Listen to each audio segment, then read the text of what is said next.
4 years into the war, Europe remains divided over Russia, confronted or engaged. There are renewed calls for dialogue with Putin, ongoing trade and a changing NATO. But along Russia's borders, the threat was never abstract. My guest today, a steadfast friend of Ukraine, former president of Estonia and president of the Estonian Olympic Committee, Kersti Kaljulaid.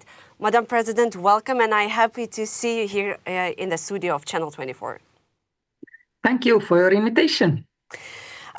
Madam President, so European countries, including Italy, France, Germany and the UK, have now sent representatives to the Geneva talks between Ukraine, Russia and the United States.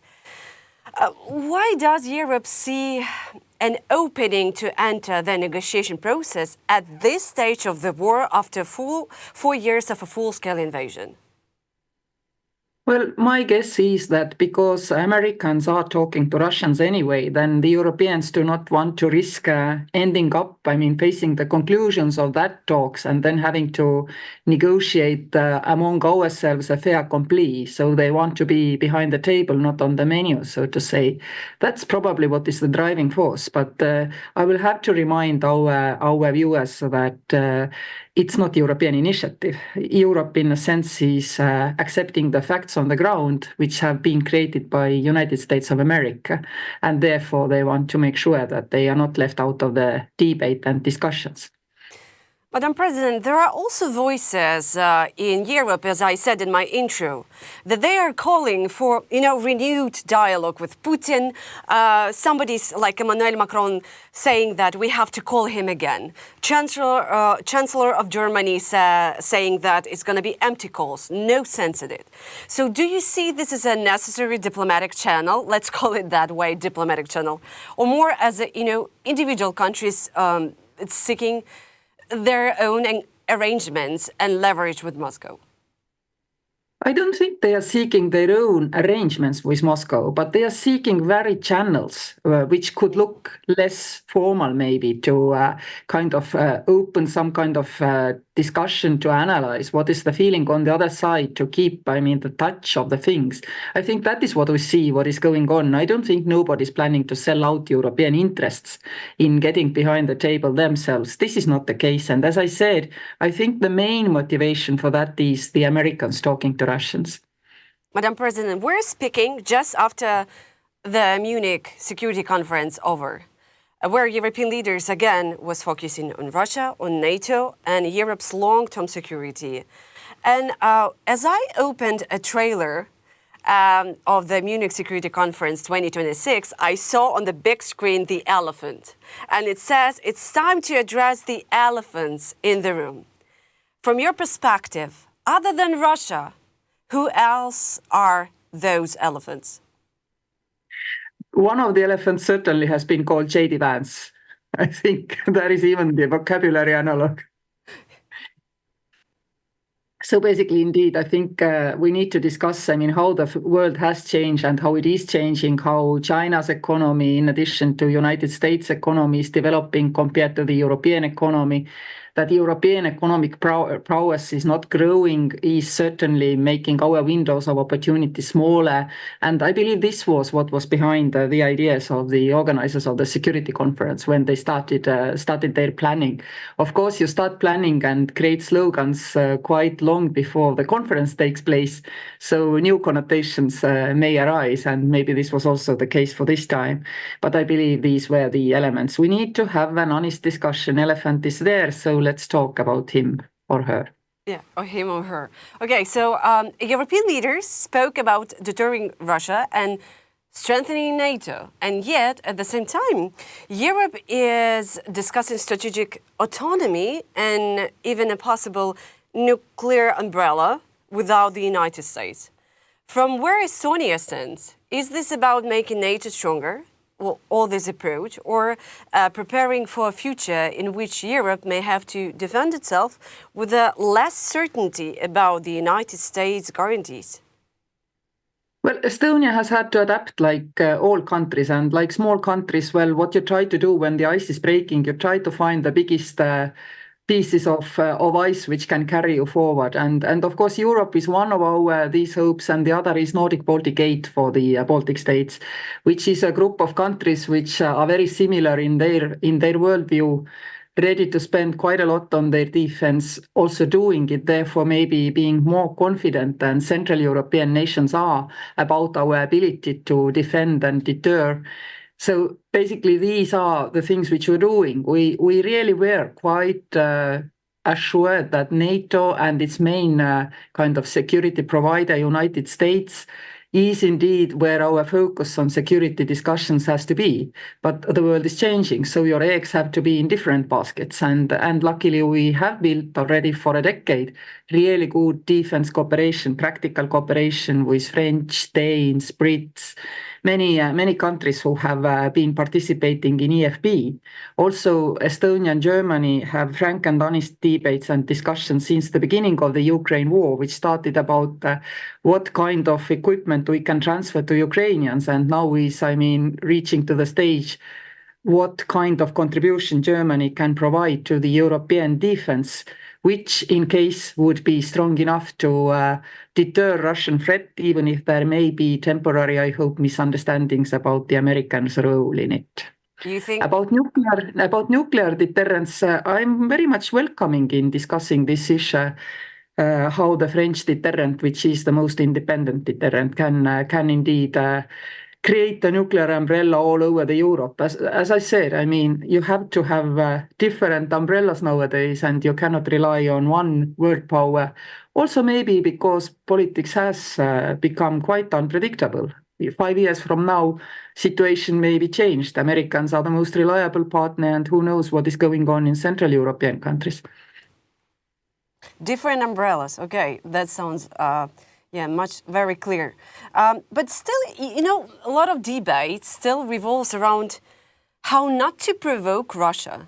So do you feel that Moscow still, in reality, in fact, is kind of setting the boundaries of what Europe feels, safe to do?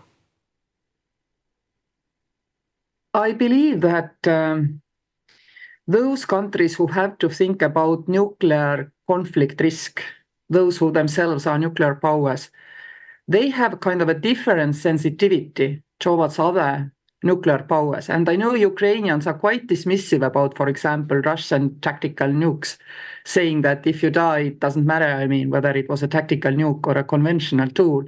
And we know that the risk of long-term radiation from those tools might not be too bad. So basically, Ukrainians are very brave, and they are facing an intolerable situation anyway. Whereas those countries who, own nuclear weapons and therefore are responsible for both their deterrent effect and also that the threat of use of them is not overdone in the world.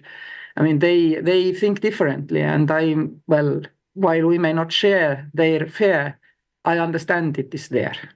Yeah, it is. But also, speaking about Munich, in Munich you brought, Madam President, the Ukrainian skeleton athlete, Vladislav Hereskevich, after this Olympic scandal. I would say many in Ukraine saw this as a deeply unfair decision.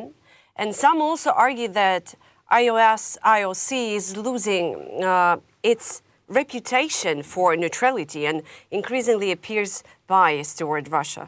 As a president of the Estonian Olympic Committee, how do you assess all that case that happened on the Olympic Games? First, I want to inform you that, the way International Olympic Committee is built, that its members are individual people. Basically, we have ANOC, which is a kind of body which combines all national Olympic committees. But Estonia as such is not kind of a part of IOC discussions because Estonians do not have a single member of International Olympic Committee. Of course, we have been discussing this issue intensely. Before the Olympic Games, we sent together with our Baltic neighbors a letter to International Olympic Committee, and our secretaries generals discussed this, and this was concerning the future presentation of Russian sportsmen and Belarusian as well in international sports, and we are strongly opposing this. But we are not in majority in this thinking in Olympic movement, I can tell you. And therefore, what we can do is while, I mean, sometimes maybe also breaking the rules, like happened in the case of the skeleton driver Herashkevich, but also sometimes playing within the rules to, I mean, kind of point out that we are not satisfied with moving forward, kind of bringing the sportsmen from aggression countries into the games and also into international sports. On the other hand, I recognize there is no majority for our worldview right now in international sports movement. It's sad, but it's true. But as a president of the Estonian Olympic Committee, you've been very clear against allowing Russian athletes back into international sports, as far as I understood. So do you think the global sports system still underestimates its moral and political responsibility in Russia's war against Ukraine? Well, good thing is that the sports community is discussing this issue quite intensely also here in Munich.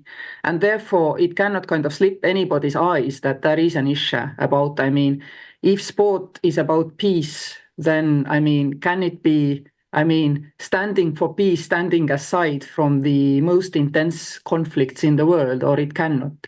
So I believe also the developments in the skeleton track have actually kind of put forward this discussion further. And myself, I'm tomorrow morning having breakfast with my colleagues from Belgian National Olympic Committee, where we have in European Olympic Committee, we have created an international and EU relations task force where I am a member, but I'm not participating because there is also a Belarusian Olympic Committee Secretary General. So we will discuss, I mean, how we could, I mean, change this situation that I could participate, but well, I'm not very hopeful, but at least it is something which is making life uncomfortable for those who only want to say sport is for peace, therefore we just stand aside from all conflicts.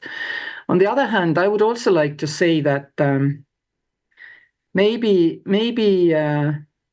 we have means and ways when Russian athletes are back, not to, for example, boycott the competitions, but I'm looking, for example, which kind of rules there are, what you can wear, I mean, on sports competitions. So as much yellow and blue as possible in the face of when we have to face off sports people from those nations. We could allow, I mean, that's my question to my own team, and we have to, I mean, go through these rules. Because if we go for boycotting international competitions, then we're just out and we are forgotten. For example, Estonia was supposed to have a fencing European Championships this year, and we lost the competition because our federation and our Olympic Committee understands that we cannot guarantee that everybody gets a visa. We don't want everybody to get a visa to Estonia. The competition was taken away from us, and it is now peacefully happening in France. So obviously they were ready to give this guarantee that every person gets a visa.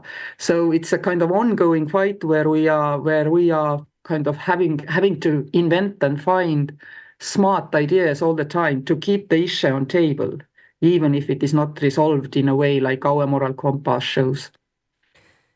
I would like to refer to your Foreign Minister Margus Tsahkna interview recently, and he said that on the map, Estonia may look like a logical first target of Russia, but he called the idea of its vulnerability like a fake news, adding that if attacked, the war would be carried onto Russian territory.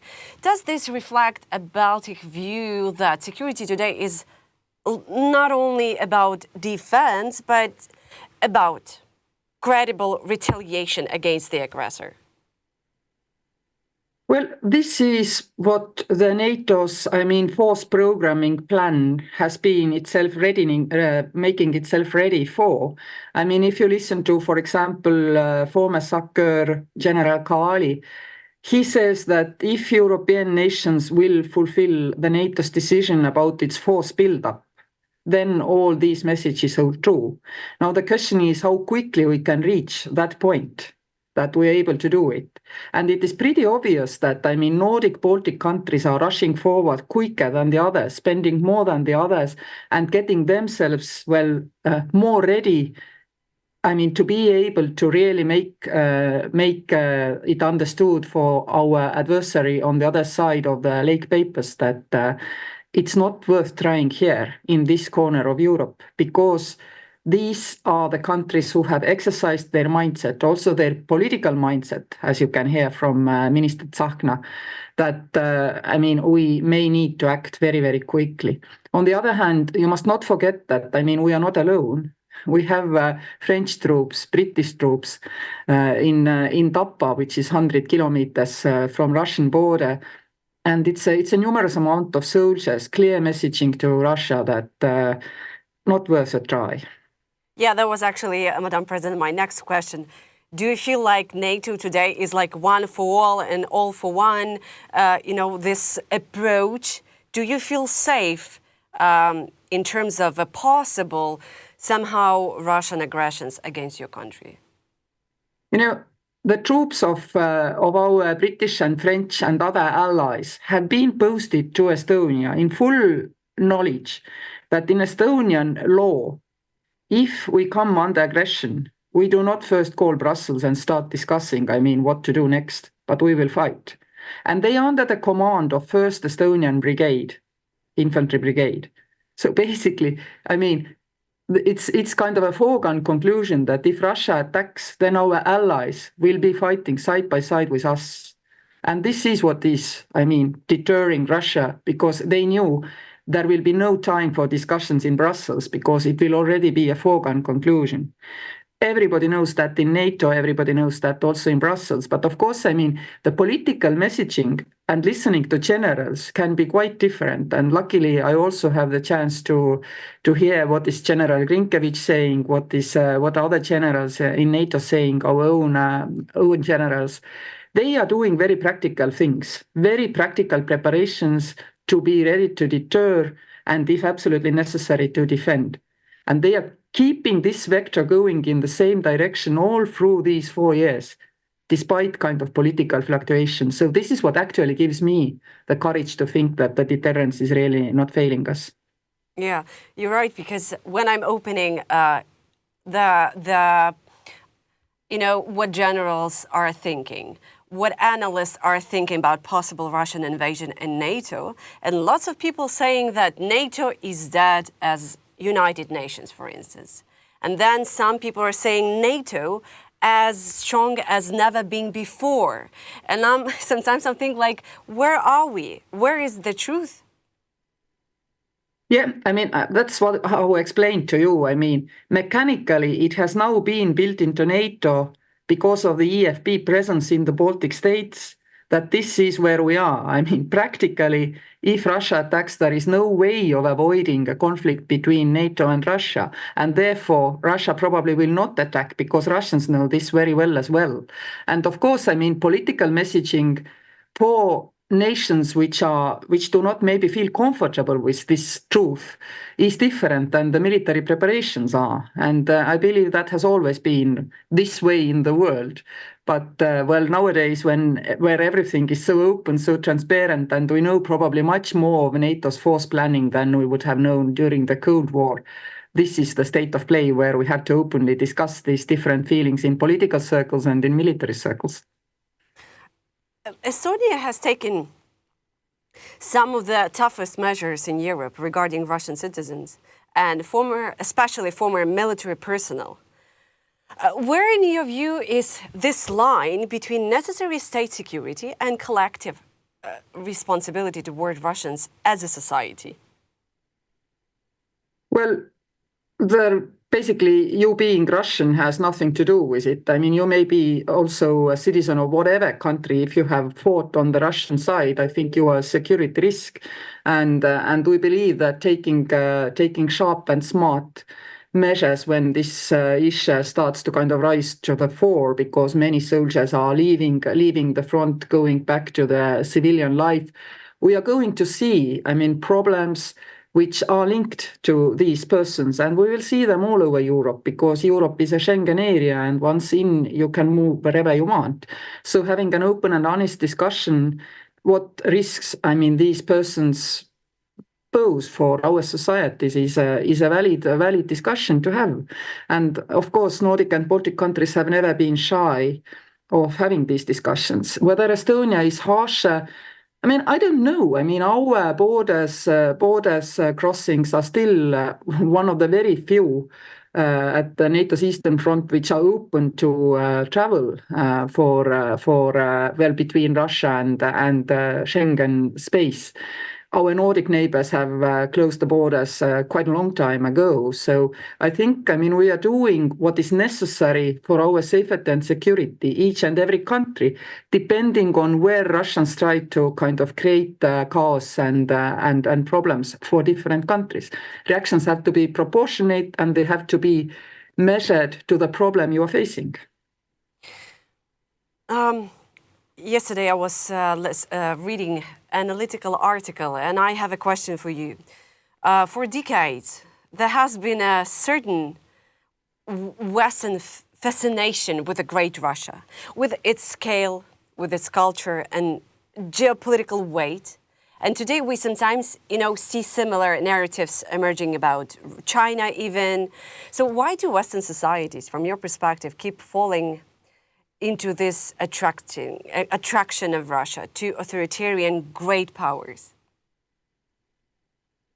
Well, I do think that this is less of a problem. More of a problem is that so many Russians, even Russian dissidents, believe in Russian supremacy.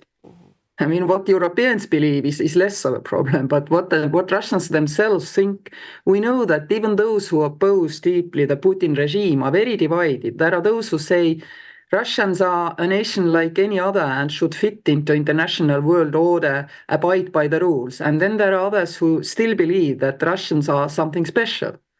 And this is what we need to really, really fight, and also to explain to our European friends that even those people who are honored as dissidents in Russia may still be Russian supremacists. This is the real problem. Europeans, well, they are bound by the cultural ties because all through the Soviet period as well, Russia has kind of given more resources to their writers, composers, theater artists, ballet dancers. This way they have kept up a strong cultural presence. And this has kind of strategic communication power in Europe. This is what is the true soft power. And we know that in the Soviet time, many people cooperated with the Soviets, even writing plays and stories which would suit the Communist Party's worldview, because for that they got apartments and they got a nice life. So we know how, I mean, Russia works in this context. And of course, in this kind of cultural incubator, it is ongoing that you put out really, I mean, valuable culture, which the other side in Europe, European culture circles to realize as adding value to European culture. So this is this real demonstration of soft power, I believe. Madam President, at the beginning you said about the American president team approach in the negotiation process. Like the way the American president admire dictator Putin and definitely wants Ukraine to make concessions, but not Russia, do you think that's a temporary approach in all this negotiation process? I don't think he admires Putin. I mean, I think he tries every tool in his toolbox, which he has. One of them is flattery. I mean, he's trying to kind of make Russians to come behind the tables, I mean, using every mean he has. I mean, from one side, threat of sanctions, from the other side, flattery, trying everything. And this seems to be kind of Trump's way of doing things. He tries everything, conventional and unconventional, in order to achieve his ends. And his ends is ending the war. Unfortunately, of course, putting Ukraine in the position where Ukraine finds it very difficult to refuse concessions, maybe sometimes feeling easy. And this is where it is extremely important that the European support for Ukraine remains at that level that Ukraine can make all these decisions for itself without feeling that they had no other choice. And this is what we are adamant about. And here I have to say, Europe is standing quite united and is trying to help any way what it can. And finally, Madam President, if Russia loses in Ukraine, and I hope it will someday, and as sooner as better, will it become less dangerous or more, how do you say it, revanchist? Well, my understanding is that Ukrainians themselves would consider it a victory in this context if, without too big concessions in accepting some occupied territories, and also when Ukrainians are able to keep their big army constantly mobilized, ready to, bounce back as soon as Russia is not respecting the causes of our next peace deal, making this, kind of future kind of safer than it was post-Budapest or post-Munich. If that were to happen, then with such a strong Ukraine army there where it would be, I believe the whole Europe will be safe. So basically, this is in the European interest as well, that this peace agreement will seem just also for Ukrainian people who would be ready to defend that peace agreement. Defend this worldview which the current Ukrainian administration has taken in the next and thereafter elections all the time, and remain strong on their course towards European Union and eventually, I believe, also NATO, because Ukraine, after all, has now the most capable army in the whole Europe, most practiced, unfortunately. So if these conditions are met, I really don't see that Russia would ever be able to discount what is Ukraine when it is thinking of its next plans. It will not be so simple that, okay, Ukraine was too big, let's try, I don't know, Suwalki Gap. Yeah, Madam President, as in Ukraine, we're joking that it's not Ukraine have to join NATO. It's Ukraine have to join Ukraine. NATO have to join Ukraine. Well, probably there will be a referendum. I had the off-the-record interview with the Ukrainian president, and now he's telling that publicly. That could be a case at this stage of peace talks. Probably there will be a national referendum in Ukraine. We'll see. Madam President, I'm so appreciative. Still, yes. If I may add, I haven't seen anything which would show me that, Russians are going to also to agree to this, meticulously worked out peace agreement in 7 documents and sequencing paper by Ukrainians and Americans. I haven't seen any reason to believe that, Putin will be convinced to join in. So I'm not too hopeful about, even being able to have the referendum soon, unfortunately. So it doesn't change anything, right? Whether we're going to have it or not. I don't see what's the point. Of course, you need to have it to demonstrate that Ukrainian people are not, withholding the peace agreement, that it is Russia and Putin. But indeed, my biggest question is and remains, how strong sanctions can Russia still take, and should we be, much quicker in doing more, even secondary sanctions, in order to really make Russians to realize they have to come behind the table? Today, this has not happened. Well, but the European Union is preparing another sanctions package, and they're promising it's going to be more united with the United States as before. Maybe, I don't know, maybe that's going to help. I think Graham sanctions from US Congress would be a great tool also to push Russians. Absolutely true. Madam President, thank you so much for your time, for your insights, and just for joining and speaking to the Ukrainian and Western audience. Thank you so much. Slava Ukraini! Героям слава!